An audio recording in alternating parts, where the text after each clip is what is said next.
This is Candid Conversations with Dr. Mayfield, a podcast that resources families and friends with tools to have important conversations about mental and emotional health.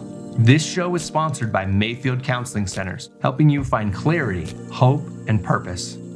Here's your host, Trever Shirin. We are back on Candid Conversations. I am Trevor and joined always by Dr. Mark Mayfield. What's up? We are recording at a more decent hour, kind of. What time is it? It's like 8 something. Okay, I'm still not awake. Yeah, almost 8:30. So we've got our coffee and we are ready to go. Well, we'll have to say, last time we talked, I think, with our listeners, we were talking about the snow and all that craziness, and it's nice that it's summertime finally. Yep, it feels like summertime. It's been real nice. Today, Dr. Mayfield and I are going to be talking about this concept called the value of a person. And, you know, my mom tried to teach me this throughout my lifetime, and she called it the preciousness of others. And I think it has a lot of different names. It probably has a lot of different names, but I want to see if we can come up with our own Candid Conversations version of what to name this concept. It better not be another 5-part series. No. Okay. No, we're avoiding that. It was a lot last time. Oh, it's interesting because you've traveled some, right? Mm-hmm. Yeah, I mean, have you been overseas? Mm-hmm. Right. It's interesting if you have this kind of idea of the value of a person and you go to different cultures and kind of see how it's expressed in different cultures. It's a pretty interesting fact that it can be and should be universal. For the most part, it is universal. Mm-hmm. I think that what's also maybe the inverse of what's universal too is that how often and how the commonality of devaluing of people, and so I think there's two ways we can talk about this today. One is, what does it look like to value somebody? And I think that's probably the best way to go. But I also think there's a conversation around let's point out the ways that we don't value individuals as just human beings. Sometimes it's helpful to learn by contrast. Right. Exactly. Yeah. I mean, I remember there's been some things I've been working on, in mental health law over the last couple of months, and instead of trying to define what it is, we're trying to define what it's not. Yeah. Because that's a lot easier sometimes to pick out, right? And so I think for the same thing, I don't want to go there today, but I think just challenging our listeners to go, okay, if we're trying to think of value, I think it's sometimes our gut reaction, our emotional intelligence picks up the things that aren't right. Yeah. Don't feel right, Right. But we see it all the time. I mean, you turn on the news and you've got, it's Pride Month. And, the news was turned on the other day of this Pride March in Detroit and the neo-Nazis showing up and trying to, and I'm like, okay, why? Yeah. How do we value people when we disagree with them? How do we value people when we don't see eye to eye? How do we value people when they're different than us? Yeah. I think goes into this conversation. As most of our listeners have caught on by now, I'm a big nerd and love fantasy and sci-fi and all of the bad shows and movies that have come out over the past 70 years. And one common theme that I notice is this theme of the value of life, and you'll end up in a situation where there's this weird, strange alien, and the protagonists are trying to figure out whether that weird, strange alien that is so foreign to our experience of what life is has value because they have thoughts or reasoning or a dream. And I think that what that speaks to is our view that life has value, that the mere existence of a thing comes with an innate value. And I've talked about this before at different speaking engagements, that if you take $100 bill, you can mark it all up. You can run it through the dirt. You can put it in feces. You can whatever. Put it to the wash to clean it off the feces.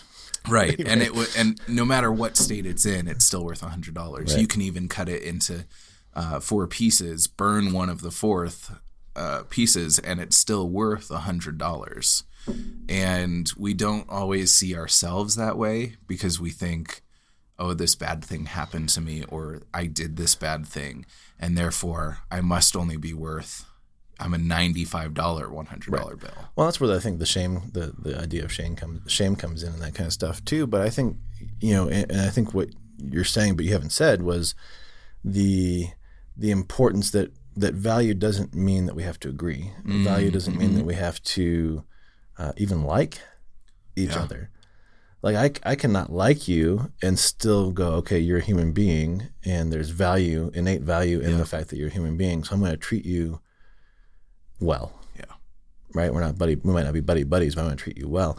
And I think we have completely gone off the rails very much in our society. One example that I like to talk about in this, because it's the extreme side of this concept of the value of personhood, is that innate value doesn't change. It stays at that $100 bill level. Right. And so that means that Hitler, Ted Bundy, Charles Manson, some of these people who have done horrific things and all of these things has the same value as the Shakespeare or the Bill Gates or any of these people that we would look at and say, like, yeah, they were good people, or they did good work, or they really achieved great things. And that doesn't mean that we agree with what these men did, or like them, right, or approve of anything. Right. But it does mean that when we look at humanity, there's a common thread of innate value. Well, turn on the news. I mean, any of us that have been around in the last 9, 10, 12, 24 months, we turn on the news and we see protests and riots and people getting beat up because they're wearing a certain color hat that says a certain thing on it, or carrying a sign that says a certain something, right? And we immediately jump to judgment and slander and condescending talk. And I think, I wonder, and this is the challenge that I have for myself and I have for our listeners, and I'd love, for our country to look at this too, going, what would it look like if we realized the value of humanity, of the person sitting across from us, regardless of sexual orientation, gender, race, religion, and just go, okay, you have value because you're a human being, and I'm going to treat you with a certain level of respect and engage you with a certain level of respect, even if we differ, because there's value in that. I think obviously, the world would be a better and a different place if that was the case. But why do you think we don't do that? Why do you think we quickly overlook or push aside the value of somebody? Well, and I think some of that in my mind, and part of it's just because I've been doing episode planning, it ties into what we'll talk about next week of why we seek power. And like continuing with our concept of like learning by contrast, I think the ability to devalue or the effects of that and why it's important to talk about this subject is that's where slavery comes from. That's where sex trading or the sex trafficking comes from. Or just trafficking in general. Right. Bullying in high school, like it all comes from this abuse, this heart of not seeing the value in another person. And I think some of that is like, I think one aspect, there are so many different aspects, but one aspect could probably be that the devaluer felt devalued at one time. Or doesn't see value in themselves. Or doesn't see, because we look at abusers, and there's a high likelihood that an abuser has been abused. Well, yeah, it goes back to your conversation about the value of, even if it's a Hitler or a Manson, I think for those of us that are into history, realizing their lives were not at all, they weren't valued in any stretch of the imagination. And that goes back to our conversation for next week of why do we seek power is it's making up for something. And I think if I can treat you poorly and it somehow makes me feel good about myself, I'm going to keep doing it. Yeah. And because I don't want to look at myself and go, why am I X, And I think some of it ties into the concept of survival of the fittest, which has its place and doesn't have its place. Because I think when we look at it in a relationship style, that can become very ferocious. Sure. And as higher reasoning beings, human beings, it makes more sense to think about things from a philosophical perspective, that what's good for the group is good for me also. Yeah, so I'm going to throw that out. But I agree with you. And then you look at reality TV, The Bachelor, The Bachelorette. You look at Big Brother or Survivor, and the survival of the fittest piece. The how can I one up somebody else? Yeah. How can I manipulate, cheat, steal? It's a fascinating concept, and I think it goes to our humanness as well, right? That we are, it goes to a different conversation that we could have maybe about. Are people born good, or are we born bad and strive for good, or what? The age-old conversation. Right.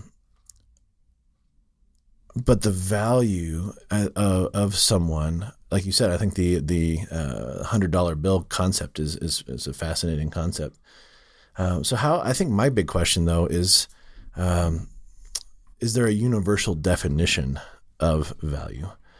Because I could say, you know what, I value my car, right? And to me, that means take your shoes off when you get in. I'm going to shampoo the carpets every weekend. I'm going to take a Q-tip into the, air vents and that kind of stuff. And you could say, you know what, I value my car too, and I wash it once every 6 months. Right. But I change the oil and I take care of it that way. Does my definition of value trump yours? Yeah.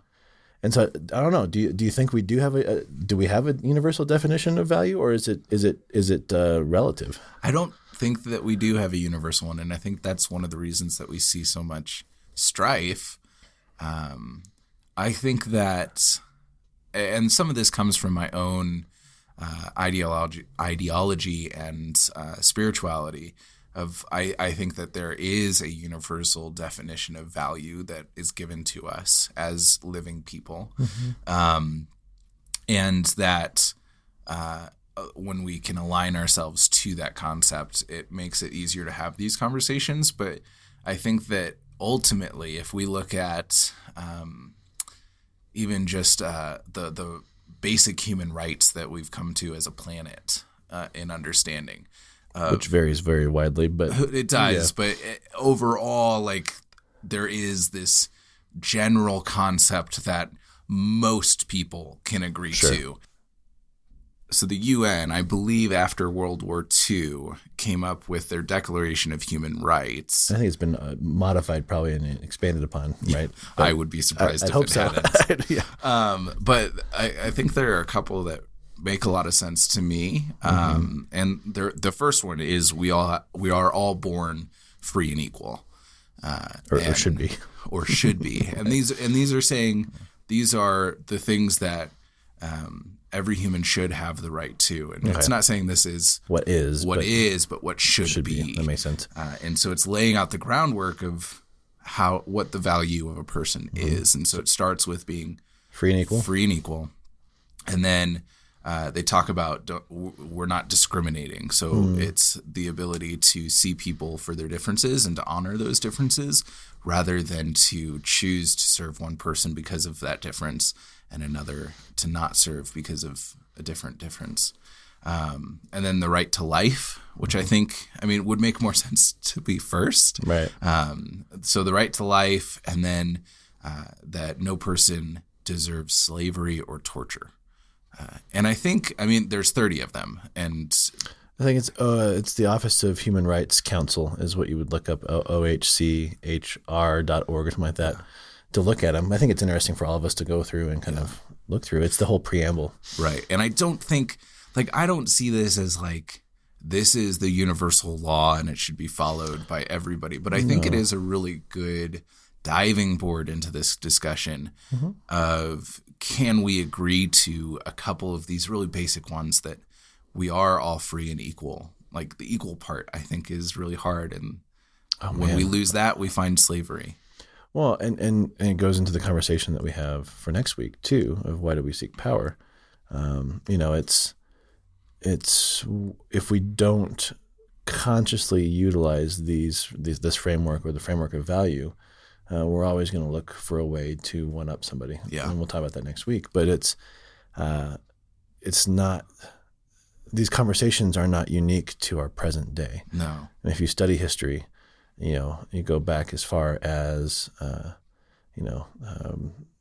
2,000, 3,000, I mean, just how many years ago, and you look at different civilizations and their desire to conquer somebody else because of their differences, or, and not looking at the value. You look at, what happened in, the Civil War, and then you look at what happened in, why people came over from England to the United States. It was escaping persecution.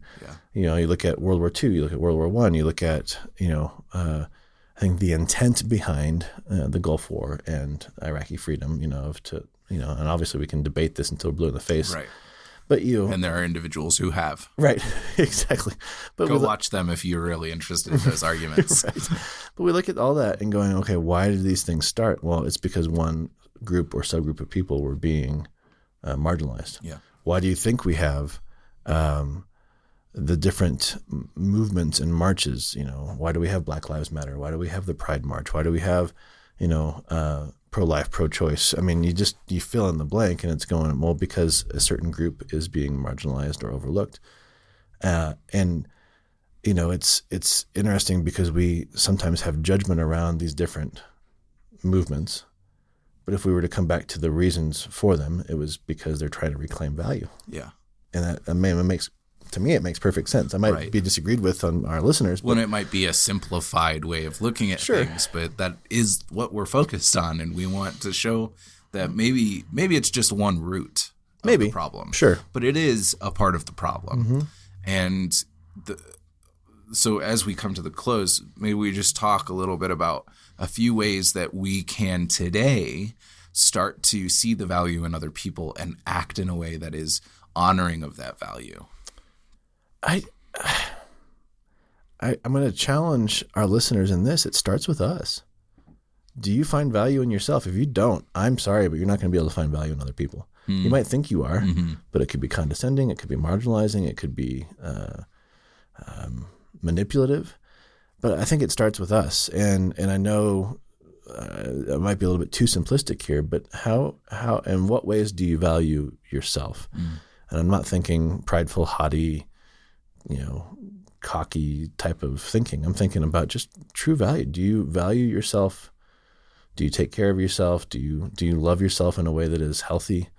If you don't, obviously I'm going to advocate for counseling. Yeah. I mean, it's kind of my obviously go-to. But if you do, I think then you're going to be able to start pulling it out of others. You're going to start seeing it in others. You know? And I'd encourage our listeners to go and listen to our episode on humility, because we talk a little bit about this beautiful middle ground between self-deprivation and pride. And I think that ties into the way we see ourselves and our value, because either side of that spectrum will lead to us treating others in a skewed way. Well, I also think, too, it goes back to maybe start from episode 1 and how to have a conversation. How do you, because I think we've, season 1, episode 1, 2, 3, 4, 5, 6, we kind of lay the foundation of this idea of how to have a conversation. And I think if you are wanting to really begin to find value in others, go back to the basics. Yeah. And I think that's kind of why we started this podcast to begin with, is that we really want to encourage and guide individuals towards something that is almost unique nowadays. Of, we disagree. Okay, let's talk. Yeah. And it's because I respect you. I value myself. I understand. And it's all these things that we've been talking about for so long. Yeah. Yeah. This is, like I said, one of the roots. Right. In that tree of the conversations we want to have. So let's go back to how we started. Your mom says the preciousness of others, right? And I think that's a fantastic framework. What would she say in the sense, or how have you maybe assimilated her conversations and her raising you over the last 26 years, to answer that question? Yeah. Well, a lot of hers came from a Christian background of they were made in the image of God, and if God loves them, you should love them as well. And I still think that is true. And also it has grown for me in just acknowledging that I don't have rights over other people. And a lot of my struggle as a kid was I would bully people because they didn't do what I wanted them to do, and recognizing that they didn't have to do what I wanted them to do. They were their own people. Right. And so coming to a place where I recognize my place in the world and that I can have influence, but I can't control, I can't rule, which will tie in pretty well into next week's episode, why we crave power. Because that was probably at the heart. It was both of these conversations mixed up. I didn't see value in others, and I wanted to have power, and it was easy for me to attain. Sure. But we'll come back to that next week. Yeah. I think when we do that, I've been there too. We're trying to piece ourselves. Yeah. I think this conversation can go on for a while, but I hope that it has inspired you to begin thinking about how you value those in your life and think ways that you need to reorient that and look at even yourself. Yeah. We'll catch you next week. Thank you for joining Candid Conversations. If you would like more information, you can email candid@mayfieldcounseling.com or call 719-452-4803.